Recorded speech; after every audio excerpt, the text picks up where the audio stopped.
বঙ্গোপসাগর ও তৎসংলগ্ন এলাকায় অবস্থানরত নিম্নচাপটি পরিণত হয়েছে গভীর নিম্নচাপে।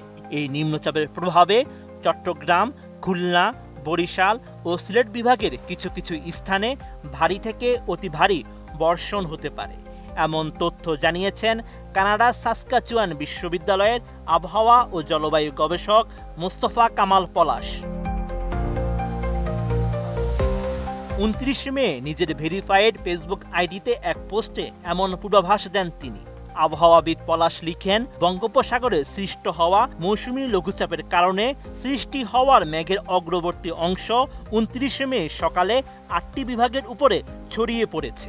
আর 8টি বিভাগের বিভিন্ন জেলায় শুরু হয়েছে বৃষ্টি। আশঙ্কা করা যাচ্ছে এই নিম্নচাপের প্রভাবে আগামী 48 ঘন্টা সারা দেশে বৃষ্টি স্থায়ী হওয়ার প্রবল শঙ্কা রয়েছে।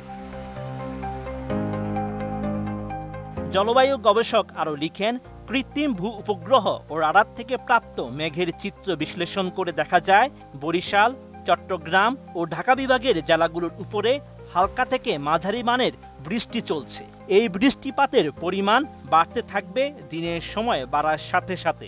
তবে 29 মে দুপুর 12টার পর থেকে বরিশাল ও চট্টগ্রাম বিভাগের জেলাগুলোর উপরে ভারী বৃষ্টি শুরুর আশঙ্কা করা যাচ্ছে। এছাড়া 29 মে দুপুর 12টার পর থেকে 30 মে শুক্রবার দুপুর 12টা পর্যন্ত এক নাগাড়ে বৃষ্টির শঙ্কা রয়েছে বরিশাল, চট্টগ্রাম ও ঢাকা বিভাগের জেলাগুলোর উপরে। অতি ভারী বৃষ্টি নিয়ে আবহাওয়াবিদ পলাশ লিখেন, ভারী থেকে খুবই ভারী বৃষ্টি হওয়ার সম্ভাবনা রয়েছে পটুয়াখালী, ভোলা, নোয়াখালী, ফেনী, কুমিল্লা, লক্ষ্মীপুর, ব্রাহ্মণবাড়িয়া, সুনামগঞ্জ, সিলেট, নেত্রকোনা, শেরপুর, হবিগঞ্জ, মৌলভীবাজার, কিশোরগঞ্জ, চট্টগ্রাম, খাগড়াছড়ি জেলার উপরে। এই সময়ে আগামী 24 ঘন্টায় কুমিল্লা ও ফেনী জেলার উপরে 200 থেকে 300 মিলিমিটার পর্যন্ত বৃষ্টিপাতের শঙ্কা রয়েছে।